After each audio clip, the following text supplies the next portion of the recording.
Welcome to episode 6 of the Fight Games Chronicles. I am James Lynch. He is Kevin Mubenga. Kevin, what's up, man? We got so much to talk about. So glad we're doing this on a Monday because we got a lot to get into. There was a ton of craziness that happened on the weekend, especially at UFC 257 on Saturday. Good to see you, my man. How's everything been, man? I mean, it's been quite a weekend, right? And I think we should just jump right into it. Let's do it. 257. By the way, I did see your guys' text. I was busy on Saturday. I was doing a live stream, but what a crazy fight. Conor McGregor, Dustin Poirier. Dustin Poirier knocking out Conor McGregor. Are you kidding me? We got it here in the notes. I mean, it was a huge upset, Kev. Just your reaction to the way that fight ended. I mean, good performance by Dustin, and he took advantage of what was right in front of him, and he executed what he needed to do. We discussed this the week before, and we thought that he would come in a bit mentally weak from Conor playing the mental games, but Dustin was able to actually execute a good game plan, good leg kicks, and then just followed it up. Weathered a bit of a storm there when Conor was landing with that left hand, but man, I mean. It was good. So it was a good performance.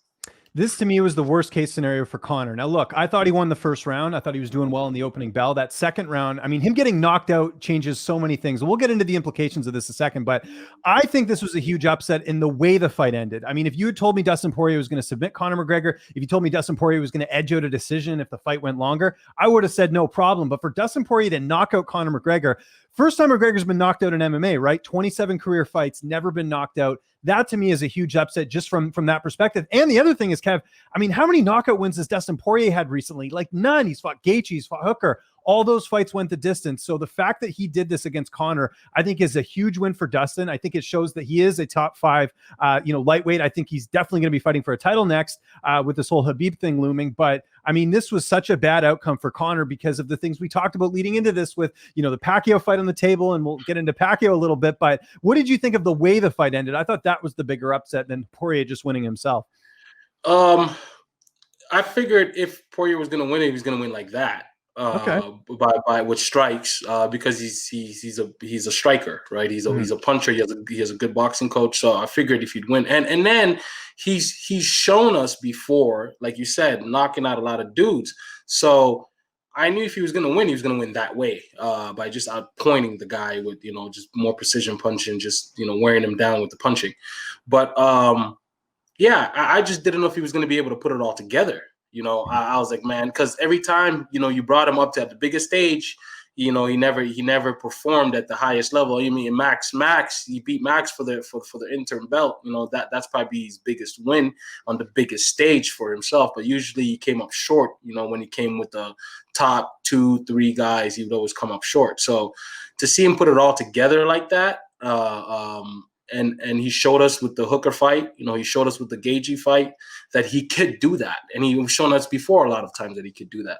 I just thought that Conor had his number because of their behavior leading up to the fight. And I always thought that being nice to Conor never works into getting the win. But yeah, it was brilliant. Great knockout. Good finish. Certainly was. I got to correct myself. He actually did finish Gaethje late in the fight. I forgot about that. For some reason, I had it in my head. It was the decision. And he did finish Eddie Alvarez in the second round. So you're right. He has got some knockouts. It's just not recently. If you look at the last, 3 or 4 fights, it's been decisions. Dan Hooker decision, Max Holloway decision. So huge win for Dustin Poirier. Obviously sets up a lot of things. One of the questions after the fight, obviously, is, what happened, right? Like, how did Conor get knocked out here? Was it, the lack of drive? Was the lack of hunger? I mean, it certainly was weird heading into the fight where you're not hearing a lot of bad blood from Conor. You're not hearing any of that trash talk that you've seen in a lot of fights in the lead up. With this fight, it was pretty much non-existent. That begs the question, do you think Conor has lost some of that hunger? There's that whole boxing saying, I think it was Roberto Duran, you're not going to be winning titles if you're in silk sheets, right? So I think with Conor, he's got a lot of money. Does that get to his head a little bit? Did you feel like that played a role in this fight? And that was Marvin Hagler who said that. Marvin Hagler, sorry. Yeah, it was Marvin Hagler who said that. But yeah, he definitely, the silk sheet thing now, so I mean, he's made a lot of money, and his businesses are flourishing, and I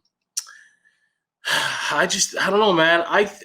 In my personal opinion, okay, I'm gonna be honest with you guys. Yeah, I think once he lost to Nate, he lost. Like, I think he lost something that night. Both fights, he lost a piece of him. He's never been the same after those 2 fights. I don't know if you guys have noticed or not. People just don't see this. His last 6 fights, he's 3 for 3. You know, he was on what, 15, 14, I don't even know how many fights he won in a row. Since those 2 fights, he's not been the same. And they gave him the decision, honestly. I think he lost the second fight, but, you know, that just depends on who you're asking. I'm going to be biased because of where I stand, but at the end of the day, I don't think he's been the same since those fights. And maybe somebody could show me something different, but I know what I'm looking at, and I don't think he's been the same. Those were 2 very grueling fights for him. And I think it cracked the code. It showed people he's very hittable. It showed people he's not good on the ground, and he has knockout power. But if you're able to weather him early on, you know, and start bringing him later, or you outstrike him, or you put him to the ground, you're gonna get what you need. You know, so yeah, he was on a 14 winning streak before Nate, and then he fights Nate twice, and those fights were grueling fights. He gets choked out in one, and he gets a close decision in the second, which he could have argued for. We could go either way. And now he's 3 for 3 since that fight, you know? Those are good points. I'm with you actually on the second Diaz fight. I mean, I think, you know, if that's any other fighter who's fighting Nate, he's probably not getting that decision, right? It was a very close matchup. I remember watching that thinking like, oh, I don't know if Conor edged that out. You know, it looked like Nate did a lot in that fight. So they needed him to win that fight. They needed Conor to win that fight to keep this thing going. If he lost that fight, when we're not where we are, you don't get the Khabib, you don't get all of these things. You know, it takes a longer while for it to get there. So 3 for 3 in the last 6, and then it is what it is. Well, I think too, I mean, we should be fair. He did fight Alvarez after that, knocked him out and won the title, but still, I get what you're saying. I mean, it's not like you're getting the younger Eddie Alvarez. It's not like you're getting a younger Donald Cerrone either in those 2 wins that you've had recently for Conor, right? So I'm with you there. You know, also some people have said, you know, since Floyd has he sort of lost his luster, I think what really it comes down to from my vantage point is the lack of activity. I mentioned it on the pre-fight show that Conor's only fought 3 times since 2017. Poirier had fought 8 times. You know, we talked about the damage he's accumulated. That didn't seem to matter. I mean, Poirier took some shots from Conor. He was fine. He went into that second round fresh and like nothing happened. So I think the activity is really hurting Conor. I think it is a lack of hunger. I think he should go train in some sort of Rocky camp and just get back to basics, you know, get rid of all the media and get another coach in there. You know, Kavanaugh is, you know, highly regarded as he is. I think Conor needs to switch things up a little bit, get a new camp, maybe not a full new camp, but do some cross training, do some things that are different to try and get back to the old Conor, because I don't think he looked terrible. I mean, it wasn't like Poirier was winning the fight from the opening bell. Actually scored Conor that first round, but I think in general, something has to change because he obviously can't compete with the elite if he's getting knocked out in the second round. Am I right? Shit, I don't know what he needs to do, but he needs to do something, because he needs to do something, you know. He's gonna get an opportunity to get another shot at Dustin again at some point. You know, it's gonna happen because there's always money on the table when you've built yourself up like that. You know, you lose a little bit, but you're still, if you lose again, if you lose 2 in a row or 3 in a row or whatever the number is, then it starts getting real shaky. But you know, he's gonna get an opportunity to be able to fight again. What he needs to do, I don't know, bro. And maybe I am not in a position to be the one who tells him what he needs to do, you know? So, you know, everything is the fight game, man. You know, this is what fighting is. You know what I'm saying? You show up and you're not, you know, that guy, it's kill or be killed. And the guy sitting across from you, he's trying to get everything you worked for. And if you don't have the hunger to fight that man or prepare for that man, then that's on you. You know, that's on you. Nobody can, you know, your coach can't save you, nobody. So if that's what the problem is, and what I hear everybody talking about, oh, maybe he's just made too much money and he's, you know, too happy or whatever. I don't know if that's the case, then, but you know, he's 30, what is he, 32, 33? He's a young man. He's a young man, you know? So, you know, it's up to him what he wants to do, man. I'm not really in a position to tell him, you know, but if you're not built for this, then get out the game, you know? So it's that simple, or stay in the game. If you want to be here, then be ready, you know, but that can't be an excuse, you know, that just can't be.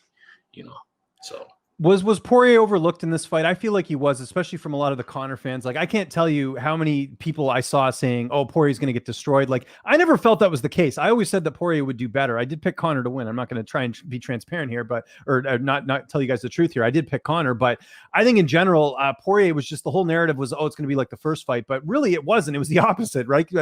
Poirier knocked him out, so I think he was underlooked in this fight. What do you think? Yeah, he was underlooked. If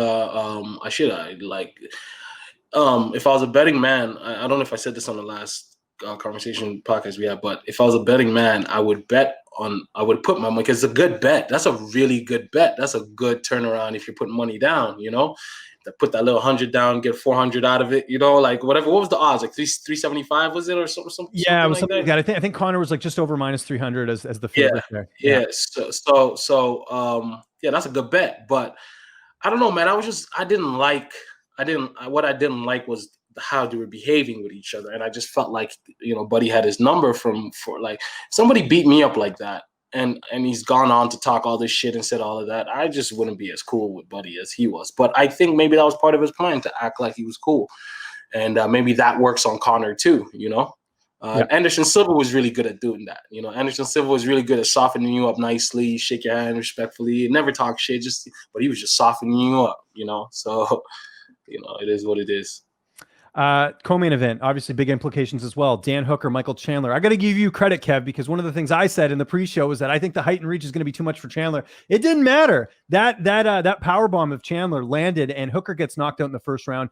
Huge win for Chandler. I was trying to remember who's had good UFC debuts. Chandler's got to be up there. I mean, Anderson Silva, Chris Liebman comes to mind. Overeem and Brock Lesnar comes to mind. I mean, there's been some great UFC debuts, but Chandler played this perfectly. First round finish, great promo after the fight, calling out Khabib, calling out Conor. I mean, this was great by Michael Chandler. How impressed were you by him coming over from Bellator? Yeah, it was a good win. Again, like, you always keep in mind, I want people to always remember this. When a guy is short and he's that small, he's used to fighting bigger guys, tall guys all the time. That's all he has. He doesn't meet a lot of short people. Everybody that he's going to meet is going to be taller than him, most likely, in his weight, especially at 55. So, but big guys are not used to fighting small guys. Mm-hmm. So, you're used to fighing regular sizes. And Dan is what, 6 foot, 5'11"? How tall is Dan? 6 feet tall. Yeah. Yeah, he's 6 foot, and how tall was I think 5'7"? 5'8", I think. 5'8". Yeah. So most men Hooker would meet are 5'10", probably 5'10", 5'9", 5'11", somewhere there. And when you meet a guy who's, I don't even think he's 5'8", I think he's like 5'7", low key. So he just knew how to get underneath him, and he caught him with it. And Hooker was so caught up on the takedown and waiting for a guy to take him down that he forgot, to keep his hands up. Like, bro, the guy's, you're thinking about takedown the whole time, but you forgot the guy can strike a little bit too. So it was a good, win for him. It was what I expected. So yeah, good win. Big win for Chandler. Do you think it's a blow for Bellator that Chandler came in here and did quite well? I have my thoughts on this, but I'm curious to, so you think it is? Yeah, because they lost one of their best fighters over there. They don't have many, guys who are household names, let alone household names in entertainment or in sports, let alone in MMA, So then Chandler happened to be one, and Chandler doesn't have a name in sports or in big, in the hierarchy of things or entertainment, but in MMA he's a name. So for them to lose that guy. And he gave them a lot of good fights, and for him to come over here, it's a huge loss. This is kind of like, but again, UFC got Ben Askren, and the other guys won championship got Mighty Mouse. That was not a fair trade, right? But this wasn't a trade; this was a pickup. But I think this makes up for the Ben Askren flop that they thought was going to be big. Another guy coming in with a great debut and winning real good. I'm glad you said that, because I actually disagree with you on both points. I actually think the Askren trade worked out better for the UFC, because if there's no Ben Askren, there's no Jorge Masvidal, right? Yeah, I mean, think about it. That fight with Masvidal, had he not got that flying knee, Masvidal's nowhere near the star he was. So yeah, I think the UFC won that trade. For Demetrius Johnson going to 1, it's great for them. But I mean, who's really tuning into 1 at 2 a.m. to watch Demetrius Johnson fight? The UFC got what they needed out of Askren. Yeah, he's not fighting anymore, but he was able to amplify George Masvidal's status. So that alone was a win for the UFC. Now with Chandler, I'll say this. I don't think it is a loss for Bellator, because you know what? He's 34 years old. They got everything they needed out of him. They also have a champion in Patricio Pitbull, who holds the last loss of Michael Chandler. He knocked out Chandler in the first round. You can sell that to the bank going forward with Bellator. You can say, we've got the guy that knocked out Michael Chandler, and we can build that on. And realistically for Chandler, I thought it was smart for him to go to the UFC. Who was he going to fight? He was going to rematch Pitbull. That's not a money fight. Who else was he going to fight there? He beat Benson Henderson. there aren't really any names there for Chandler to have sort of a big marquee fight in Bellator. He goes to the UFC, that opens up a lot of doors. So I think for Bellator, they got what they needed out of Chandler, and now they can amplify their champion even more, saying, hey, we got the guy who beat Michael Chandler. So that's why I never thought about it like that. There you go. That's why I'm here, man. I get some variety. Hey, Lynch, does Coker have you on payroll or what? What's going on? No, not at all. No, but that's why. But that's also, yeah, but that's why I picked against Chandler this last weekend, because I didn't think he fought anyone. I mean, the Pitbull was probably one of the best opponents he's fought, but outside of that, you're getting an aging Benson Henderson. You're fighting Brandon Gertz. I mean, you probably can't even name half the opponents that Chandler fought in Bellator, other than maybe Eddie Alvarez, because they're just not that notable. Sidney Outlaw, sorry, he's not a household name compared to a Paul Felder like Dan Hooker fought. So that to me is where things are a bit different. But I don't think it's a blow for Bellator at all. So great points. I never thought about it like that, because there was really nothing left for him to prove over there. And you probably missed the troll job that Bellator did as well. Well, actually, it wasn't Bellator. So Pitbull did this. So Pitbull's manager, by the way, the guy's a genius. Matthias is his name. So he obviously tweets a bit for his client. He went and changed Pitbull's profile name to UFC. His profile is verified, right? He changed his profile name to UFC. He changed his avatar to UFC. And he wrote in the tweet, he goes, we're really looking forward to Michael Chandler's debut tonight. And it's footage of Pitbull knocking him out. So people who follow retweeting thought that was the UFC tweeting that out, but it's his manager trolling Michael Chandler. Brilliant move, I thought. Is it the little guy? No, I don't know his manager. Actually, I don't know. No. His manager, you probably wouldn't know. He's kind of behind the scenes, but no, Pitbull's a good fighter. He trains with Henry Cejudo. He's pretty legit, and he's actually a double champ in Bellator. He has their 145 title and the 155 title. So I know Pitbull. I know what Pitbull is. So there you go. So that's kind of interesting. Anyways, the reason we bring up Chandler and Hooker, obviously, is because this sort of sets up what could be going forward for Dustin Poirier and everyone else. I should add, since we've gotten on this show, John Kavanagh did an interview with Ariel Helwani today on ESPN saying that Conor's angling for the trilogy fight with Poirier.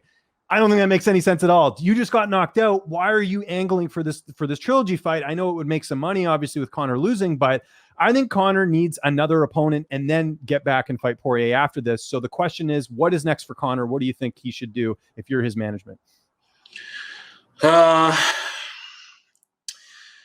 mean, it really, obviously he should be trying to chase that rematch, or he should be trying to fight Nate, right? There's only two ways he's going to go about this. He's either going to try to fight Nate or he's going to try to fight Dustin. But honestly, I think we're going to just let him sit out, and Dustin and Nate are going to get it on. Let's just call it what it is. I mean, the fight was made before, and I personally think that when the fight was made, now Dustin is ready, because now he's a star. Now, I don't want to say he's a star, but he beat a star. So he beat a superstar. So now there's a lot of attention on him. Now it makes a lot more sense for him to come in there and share the ring with him and Nate to share the ring together. So, but, I saw his interview, and, after the fight, so he said what he said, and, we oblige. Like, the big dog said he posted it. He didn't hide it. He posted it. So it's all right there for everybody to read it. And he's not a man to try to make a commercial. So when he says that, that's what he's saying. So that would be the best deal for Dustin and Conor. It's left for him to pick up the pieces and decide which way to go with it. Khabib's not available, so he's not going to give you a fight. And you're left with the rest of the guys. So it really comes down to what makes the most sense for him. Is it? I'll put it to you this way: most of those guys, if not all of them, would take a fight with Conor before they take a fight with Dustin. And when I say all of those guys, I'm talking about Oliveira. I'm talking about Hooker. I'm talking about Michael Chandler. I'm talking about, and the reason why is because it's a very winnable fight. You can see yourself winning, but it's what you get for winning that fight. Exactly. Right. So that's way more valuable than that, whatever fucking belt's around. The belt is for your honor and to say, it's a dream. You just envision it, but there's way more money over here, so there's opportunities there. If any of those guys are smart, if Oliveira is smart, he would try to get that fight with him. If Chandler's smart, he'll try to get that fight with any of those guys. If somebody tells you about a belt, don't even go over there. That'd be a good move for them. But yeah. So here's what I think the UFC wants to do, and then I'm going to tell you what I think they should do. So we know what they want, but go ahead and tell us. So they want, okay, and this is obviously something that Dana sort of hinted. Dana wants Michael Chandler and Poirier next. It's an easy sell. You've got, in terms of two Americans who can talk trash. I mean, we have, well, not Poirier, but Chandler obviously can cut a good promo. Chandler just won. They were on the same card. I mean, they want that fight as two Americans in the main event who can sell a fight, right? I think that's what Dana wants. Poirier shot it down. He says, no, I don't want that. So that could lead to a couple things, either a McGregor trilogy. That could lead to him fighting Nate, like you said. That could lead to him fighting, Justin Gaethje, who we already beat, but still, Gaethje was the interim champ. Maybe he wants to fight that for the clout of that. Gaethje was the last guy to hold the interim title. So those are some options there for Poirier in terms of what he wants to do. Like I said, I think the UFC wants Chandler and Poirier. I think they're going to do, if that, from after that, it's either going to be Gaethje and Oliveira or Gaethje and Diaz, and then you still got Tony Ferguson out there. I know he's losing 2 in a row, but he's still a name as well. So it's sort of whatever. I think and we already know Khabib's not coming back. I mean, that's something we didn't talk about here, but it's pretty obvious. I mean, when you hear Khabib talk, when you hear Dana talk, he didn't sound too confident about Khabib coming back. So we can eliminate Khabib in case people are like, what about Khabib? I don't think he's coming back. So let's just pretend that he's not there. All right, who's the draw? Okay, who's the pay-per-view star here? First of all, neither Chandler or Dustin has any track record of selling pay-per-views. I agree. So what are you doing this fight for? Are you just trying to keep things politically correct, or are you doing what's best for what needs to happen? What needs to happen is Dustin needs to either be facing Nate or needs to be facing Conor. There's no in between. And honestly, he needs to be facing Nate, because the fact that you booked that fight already, we stood there. We were in, where were we? In New York? What the fuck were we? I don't remember where the hell that shit was. Was it in Vegas? In New York. Yeah, it was supposed to be that card, and then we did Cormier and Derek Lewis instead. Yeah, and then we did Jorge in New York, and then we went to New York for Jorge. Yeah, so yeah, I mean, what else does it? That's pay-per-view, Now Dustin becomes a pay-per-view star, because now it's back-to-back, and then the pay-per-view that just happened with Conor, that's going to be in the top 5 sales, right? Mm-hmm. Top 10 for sure, right? He's going to be in the top 10. And then he won it so he could get to claim it as his. But really, we know Conor's the one that sold it. Okay, so you haven't sold a pay-per-view yet, buddy. Like, I know. I remember. James, the name of the game is to sell pay-per-views, period.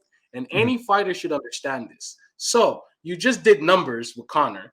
The next logical thing for you to do is do more numbers. What's left?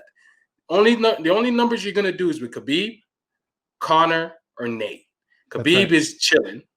Mm-hmm. Conor, you just whipped his ass. You could save that if you lose. You could save that in your back pocket for if you lose to Nate, or when you lose to Nate, and then you could run that back with him, right? So I'm over here giving away all the strategies of a manager and understanding how this thing works. But honestly, I think it's common sense. Though you're 100% right. The draws in that division, you're right, are Nate, Khabib, and Conor. That's it. That's why I also think that if we're going off merit, which we know doesn't matter because they're more about a business than merit. If we're going off merit, Oliveira deserves the shot against Poirier, 100%. He destroyed Tony Ferguson. He destroyed Kevin Lee before that. He deserves the title shot. He's sort of this wild card out there. But the problem with Oliveira, like we talked about, he's not marketable. He doesn't speak English. A casual fan, I can walk into the grocery store right now and ask 100 people who Charles Oliveira is. I'll be lucky if one person knows who he is. And he's good. And he's good. Very good. Exactly. Yeah. It's a high risk fight for what you're getting in return, because he's not a pay-per-view seller. So if we're going off merit, it should be Poirier and Oliveira. Then you would do Chandler and Gaethje, and then you could either do, now for Conor, here's a name you didn't mention, and this is what I think could be some options for Conor. To me, it's 3 names for Conor next that I think makes sense. I guess 4th if we're including Poirier, but Nate, you could always do that trilogy. Okay.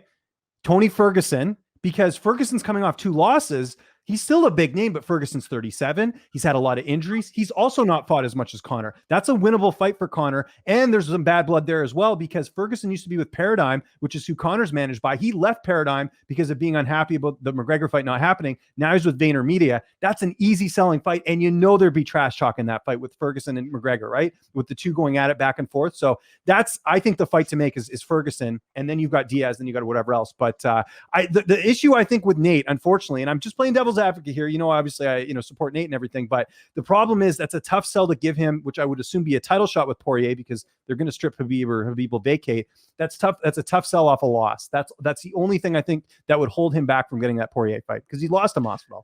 Yeah, I mean, it was a stoppage, right? It was a doctor stoppage, and on top of that,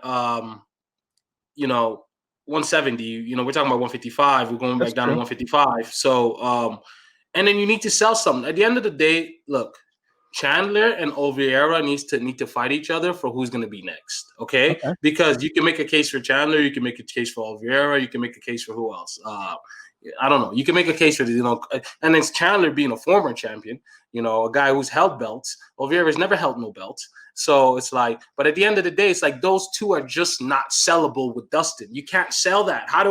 Who's going to be excited to watch that? Like, you got to, I don't care. Hardcore fans, but you're right. The casuals do not care about Oliveira. You're right.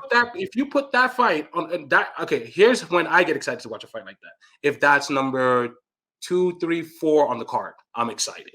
Right. If that's my headline, I'm not excited about that. I understand, 100%. Yeah. And again, I may be biased, but people will see this and maybe they could tell us. You know what I'm saying? Yeah. If Dustin fights, I think Dustin and Nate.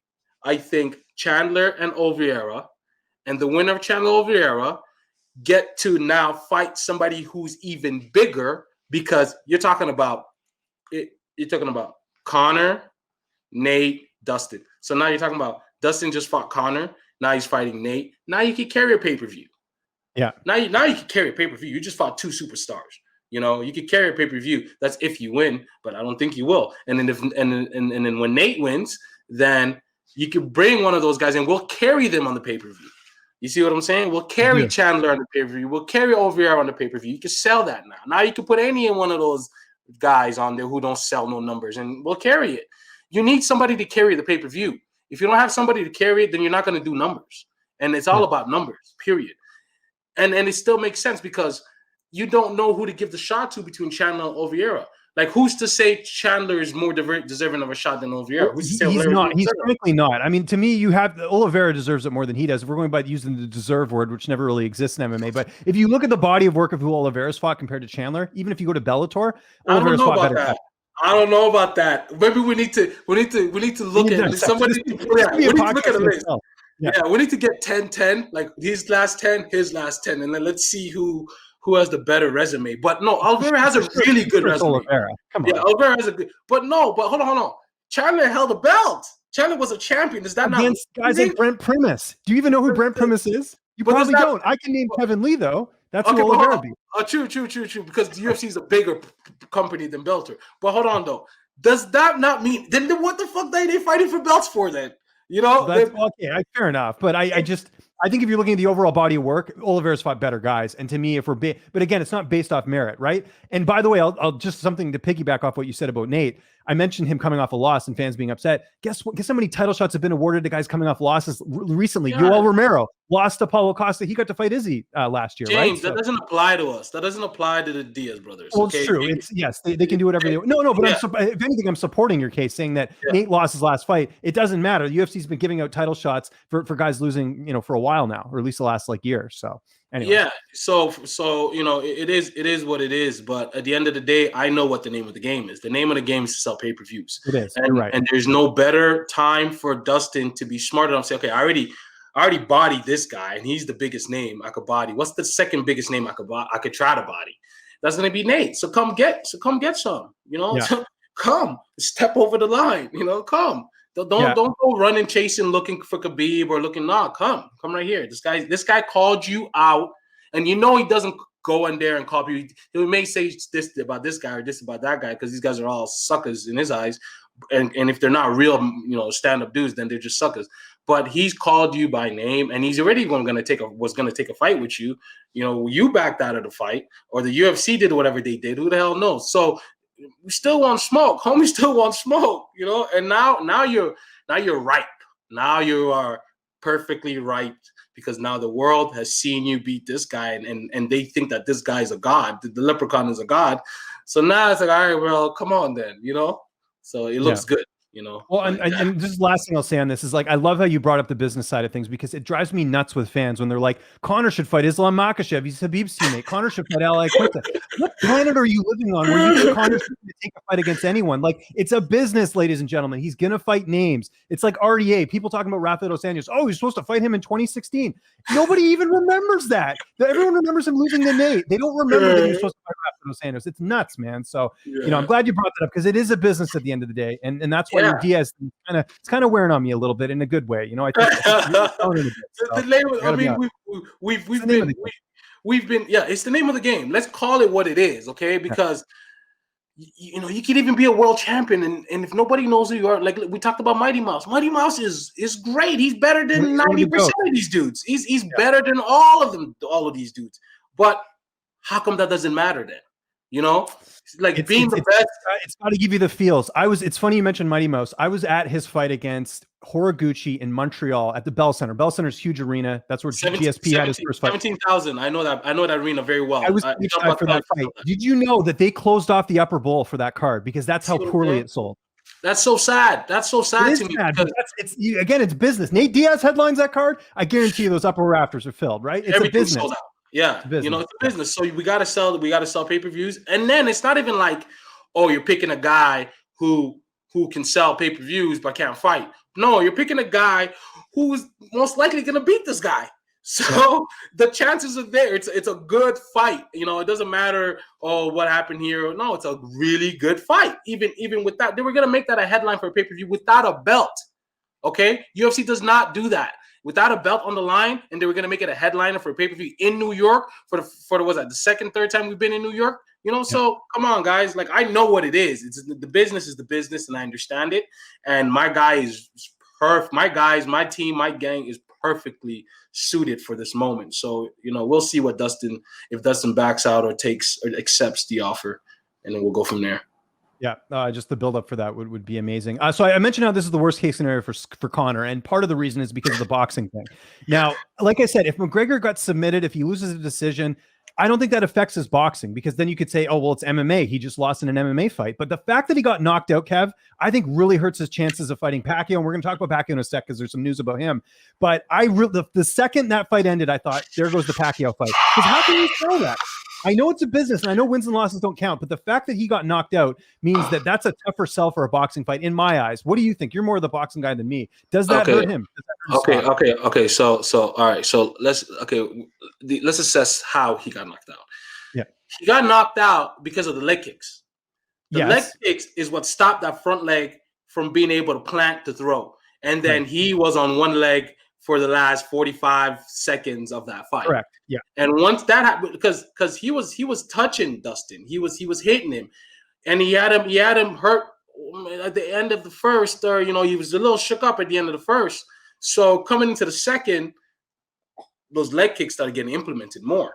And then when he hit the right leg kick on the right nerve on that right leg, that's all she wrote. That's all that was needed. Now you've completely taken Conor's power away from him. You've taken all of the threat away that is Conor McGregor, which is his mobility, his reach, distance. He knows how to cover distance, and he's good throwing a jab and following up with a left hand. And you took that away because he took the front leg away, which is what he likes to pivot on, and which way he likes to plant, and he can't throw from there. So now all you really got to do is overwhelm him with punches, and then you start taking him down from there. So in boxing, you can't throw no kicks, you know. Right. So you can't throw no kicks. So you're gonna have to beat him like Floyd beat him, and he's very beatable. You know, you bring him late. The later you go, the worse his performance gets. Exactly. So it's still there. It's still sellable. You know, it's not done. Like, people think it's like the end of the world once a guy loses a fight. It's not done, especially not that guy. Getting knocked out though, don't you think? I mean, this guy could have RoboCop legs, and it doesn't matter. The end result is when you look on the score sheet, it says TKO loss. That to me, I think does hurt his chances. It's a great meme, by the way. That's a really good meme. I saw the meme. You know, I'll be honest. I'm not. You know what I will say though? It is kind of interesting. So you see the people throwing around all the memes and stuff, and I get it. Look, like, and they've done it for every fighter, Cormier, whoever, right? But it is kind of funny though, because I guarantee you, those same people sharing the memes were the same people that got into MMA because of Conor. A lot of them. You know what I mean? Oh, yeah, and I do find that funny. They're fair weather fans, man. It's hilarious. Yeah, fighting is a very fickle sport. Fair weather, yeah, it's only as good as your last fight. But no, back to the boxing fight. Like, I do think it hurts his stock, and I think I found it very convenient that they announced the Pacquiao Garcia fight, which we'll get into. We might as well get into it now. Yeah, let's get into that now. Hold on. Oh my God! Say it again. What'd you say? Exhibition. That's what we're hearing now. It's an exhibition fight. What is this? The carnival? That's an exhibition. This is not. What are they doing here? Oh God. I mean the news, bro. Okay, so I told you guys when Yeah, I say you this. gave us the heads up. Yeah. I gave you guys the heads up a couple of days before this, Yeah. and I told you guys, yo, I feel like this is a brilliant move for Ryan Garcia, 100%. and here's why. Before we figured out it was an exhibition, of course, because Pacquiao is what 42, 43. How old is this guy? He's old, okay? And he just beat a guy 2 years ago. That was it wasn't Pacquiao's last fight. 2 years ago, 2019 was Pacquiao's last fight, and he fought Keith Thurman. Keith Thurman was ranked number 1 or 2 welterweight in the world. He was a WBO champion, undefeated in the world, and he's one of the top 3-4 welterweights. And Pacquiao beats him. Okay, so at 40 years old, 41 years old, beating a guy like that, it's like, wow, bro, you still really got it, because he just didn't beat any regular dude. You beat one of the top boxers at that weight. Fast forward now, he's 43 years old. You still have that last image of him beating a third 29-year-old, 28-year-old dudes. So you're like, man, he could. His last fight, he looked good. Now you see this young kid, 23 years old, coming in, and now he's ripe to do a big pay-per-view. And it's like, if I'm Pacquiao, I'm like, oh, this is perfect. This is way less dangerous than fighting Earl Spence, Terrence Crawford, Mikey Garcia, and not only that, but those three don't sell as much as a fight with Ryan would.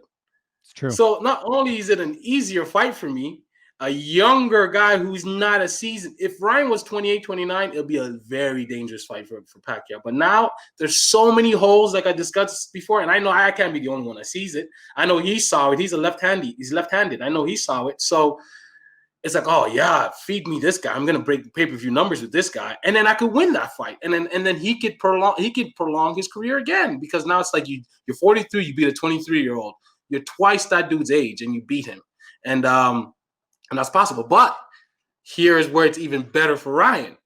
Ryan gets to fight a legend, right? This is Canelo versus Floyd, right? This is Oscar De La Hoya versus Chavez Sr. This is this moment right here.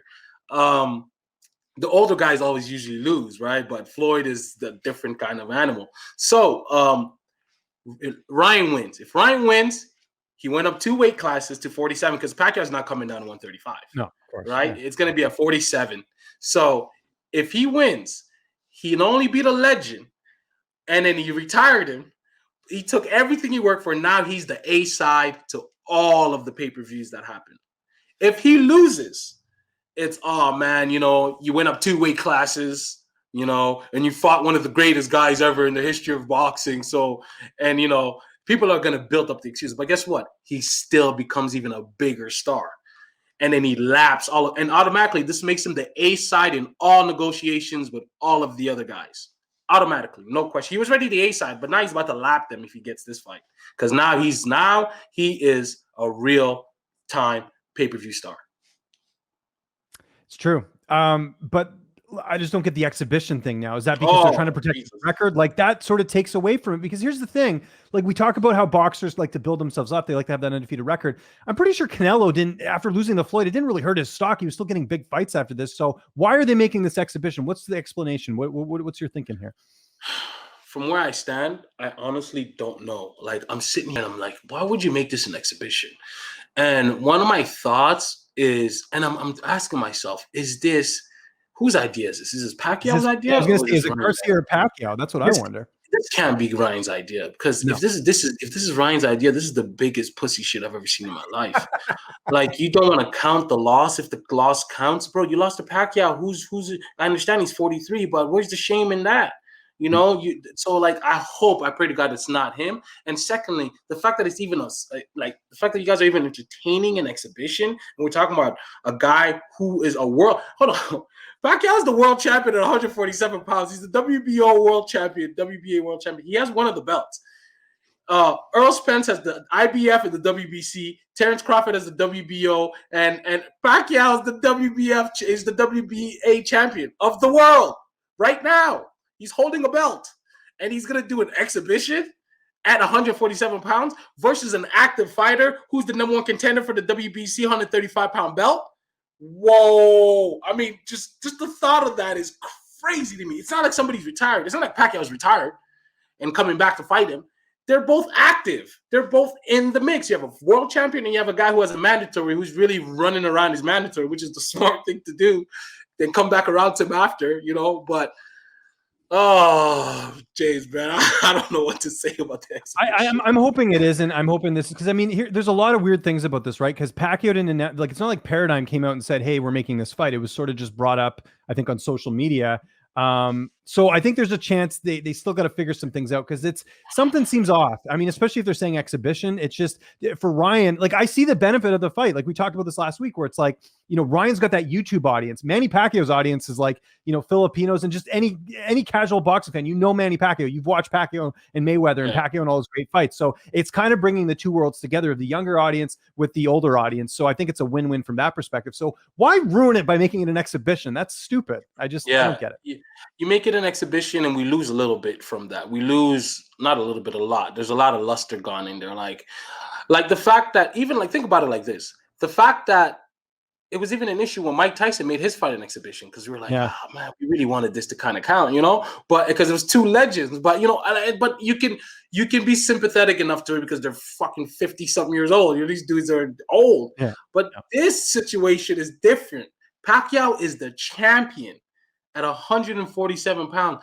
And you're telling me that you don't want to count a loss to a 23-year-old if you lose to him? Are you that worried about losing to this kid?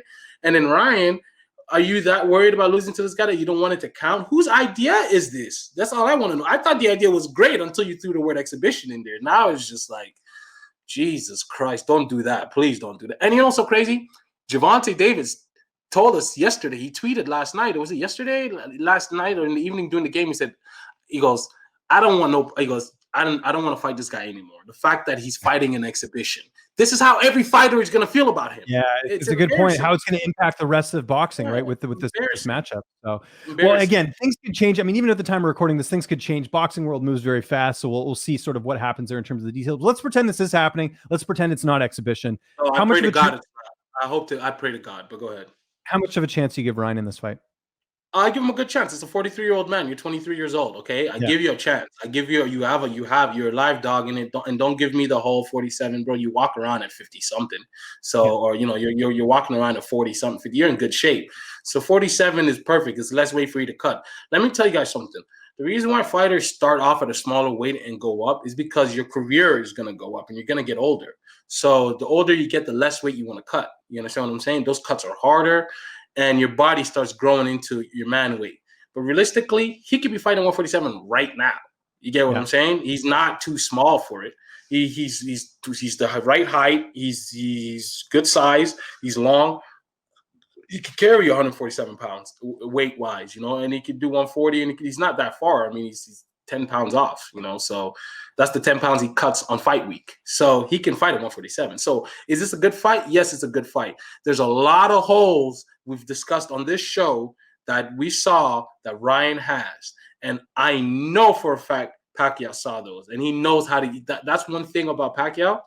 He's fought so many different styles and so many people, and he's beaten so many great fighters that he saw that, and he's like, oh, I don't even have to go into fourth gear to hit this. I hope that's what he's thinking. So, because it's right there in front of you. You just got to know how to get it, and be able to outspeed him. And also he's left-handed, so I don't know, man. We'll see. Well, I think the speed's going to be interesting, right? Garcia, one of the fastest guys. You see him throw, even just shadow boxing. The guy's just an unreal in terms of that. So that could make it interesting as well. But I think Ryan absolutely has a shot in this, and I think it's going to be interesting to see how he deals with an experienced veteran in Pacquiao. Like, who would you even bring in to train for a Pacquiao? That if you're Ryan Garcia, do you bring anyone in? Do you just rely on what you have? Do you build on your strengths? What do you do if you're Ryan Garcia? Yeah, you bring in a bunch of left-handers, but he just fought a left-hander. So true. Good point. Yeah, he's kind of.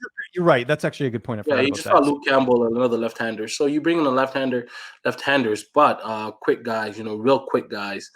Pacquiao's power is also his speed, his quickness, and he catches you with very angles, very weird angles. And he lines you up with his left hand so perfectly. That's really what he does. He's lining you up with a left hand the whole time, and you don't even see it sometimes because he's hitting you with so many punches from so many weird angles. So, and Ryan doesn't have the skill sets to dip and weave and move from those punches that Pacquiao throws. He's very straightforward. And, if he was a little bit more defensively responsible, then this fight would be a wash, because 23 versus 43, you just can't, it's too much of a difference. But there's guys in history of fighting who are special. Floyd is one of those. Pacquiao is one of those. He just beat a prime 28-year-old, 29-year-old Keith Thurman and took his belt. And then, and he beat Adrian Broner before that. You know what I'm saying? So it's all there. Like, it's all there for it to happen, So, but again, back to what matters the most. This is going to be a pay-per-view that's going to be a top 5 pay-per-view sales of all time. Easily. And that's what matters.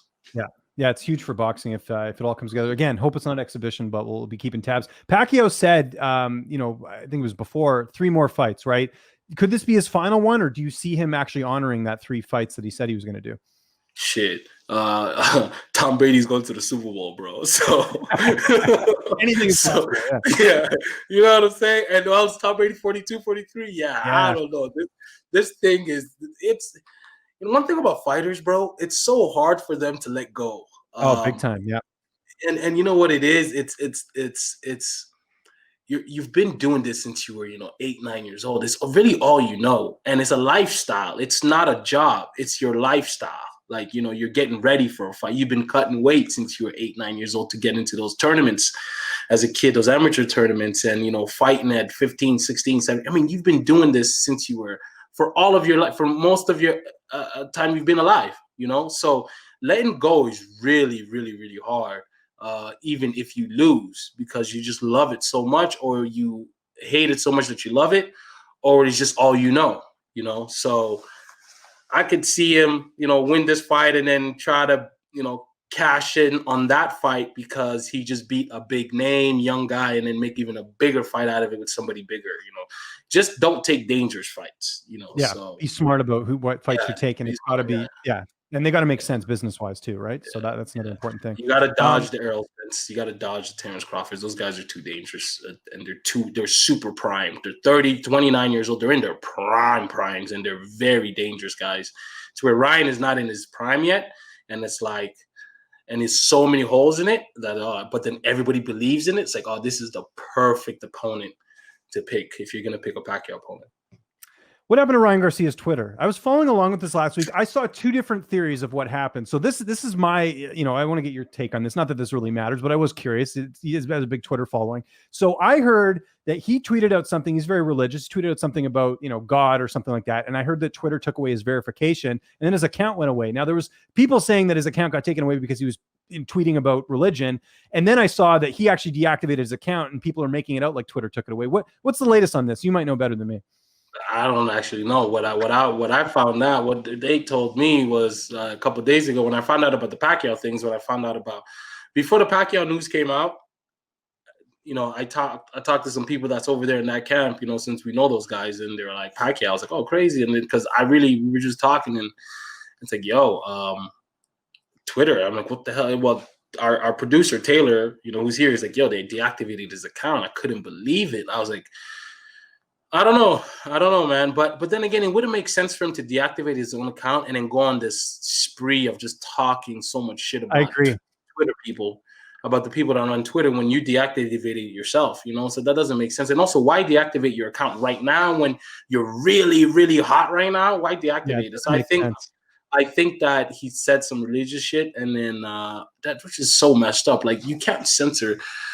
Yeah, I know. That's a podcast in itself. We talk about the wrongs of Twitter and how they do a lot of weird things on there. But yeah, it's a bummer because obviously, like you said, he's more into that sort of younger generation. A lot of people use Twitter. It's a good news source. I mean, there's a lot of bad stuff on Twitter, but still, the news is what you want. And he had, I don't know how much, it was like 500,000 or something. He had a ton of followers, right? I don't know, but he needs it because it's part of what he got going on. Social media is very important. Yeah. As they say. Before we get out of here, what do you got coming up this week? It's we're doing this on a rare Monday. I think we're going to be moving this to Mondays, but what do you got coming up? Busy week, I'm sure. I was in camp with Jojo Diaz Jr. Jojo Diaz Jr. is the champion at 130 pounds. He took the belt from Tevin Farmer last year in Miami during Super Bowl weekend. And I mean, oh, man, I watched this guy do 15 hard rounds, man. It wasn't like, guys spar, but we'll go 70%, we'll go 50%, or we'll go 60%. Nah, or we'll work. Like they gauge how much work they put in according to how they're training. But yeah, I mean, it was crazy to watch him train. So I think I'm gonna go. He's getting ready for a fight February. What's the date on that? February 16 or something like that. February 13th. Coming up soon, yeah, kind of. Yeah, it's coming up. February 15th, right? So. Yeah, so I'm gonna go to his camp and continue to see what they got going on and work a little bit with him, and yeah, I'll be out there for the next few days at his camp, and with David Benavidez, who's the champion at 168 pounds, lost his belt on the scale. The belt that Canelo has, that WBC green belt that he has, that's David Benavidez's belt that he was stripped of. So David's been training and just getting ready. Yeah, so Jojo Diaz versus Rakimov, right? Rakimov, February 13th in California. Big fight. So he's defending his belt. Looking forward to that. So a lot of world champions in that gym that I was at, and then yeah, I'll just be out there for the rest of the week. Then go check on Nate and Nick in Stockton on their camp, and yeah, just a lot of guys getting ready for fight. Tristan Calruth also, we're working on a fight, for I think March is the date, and it's going to be on the Virgil Ortiz undercard versus Maurice Hooker, who's another good friend of mine. So it's just a lot of fights coming up. February will be busy, March will be busy, April will be busy, May will be busy. So we're just getting ready for all of that. Yeah, just getting ready for all of that.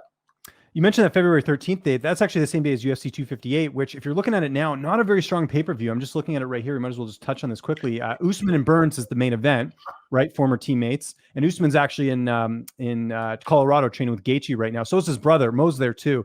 I was just talking to Curtis Blades and they're actually getting in work together. So that's kind of cool. But right now it looks like the co-main event is Chris Weidman and Uriah Hall. I mean, I know it's Weidman, but that's not really a strong main event for pay-per-view in my opinion. So it'll be interesting to see how that pay-per-view does. I mean, it's a decent card, but it doesn't have sort of that cachet. So I'm interested to see with boxing going head-to-head with the UFC, which often happens, how that will do. But it wasn't like what we had last weekend, right? Yeah, no, I mean, Jojo's not like a big household name yet, but there's so many other cards also going on. I think Top Rank has a card that week, maybe if I'm not mistaken. So it's gonna be cool to see that. And then yeah, Mo was in Colorado, in Colorado, training with his brother, and then got some good working with Overeem, got some good working with Blade, and yeah, so it was good. It was good, man. It was real good. We talked yesterday about it, and yeah, man, that guy's just a beast, man. Just a fucking beast, dude. Just a huge, strong, and just doesn't get tired, and he just keeps getting better and better. So he's in the $1 million tournament that's going to be on ESPN on starts in May, I believe. They just handed us the schedule, but I believe it's May that it starts. And yeah, he's in that $1 million tournament. So look out for him. Look out for Mo Usman, man. He's going to win that tournament. That I know. So I think he'll get. Werdum's in that too, so it should be interesting to see how that goes. I mean, Werdum's. He's old and he hasn't fought in a while. Well, I guess he beat Gustafsson last year, but I'm curious to see if that fight ends up. I think that's a fight that you'll see happen in that tournament, just with how good both of them are. Yeah. As far as us here in Fanatics View, quickly, I think I mentioned it last week. We had the interview with Stephen Wonderboy Thompson. Really great stuff with Wonderboy, sort of talking about his next move in the welterweight division. And then Yuri Prohaska, we talked to him last week too. He's going to be fighting Dominic Reyes in the main event of the UFC card coming up. I think it's February 20th. Really good stuff from Yuri. His English isn't great, but this guy is a stone cold killer. If you haven't watched Yuri Prohaska fight, check it out on YouTube. The guy's been knocking people out left, right, and center, and rising. Came over to the UFC, won his debut, so he's pretty legit as well. He's going to be taking on Dominic Reyes, the guy who just lost his last fight against Jan Blachowicz for the title. So should be an interesting fight there in a few weeks. As always, follow me on Twitter @LynchOnSports. Keep your eyes peeled to this channel here. Like I said, really great interviews every week, plus this podcast, which is a nice bonus. And hope you guys enjoy the rest of your week. We'll be back here next week. Enjoy the rest of the week, and we'll see you guys soon.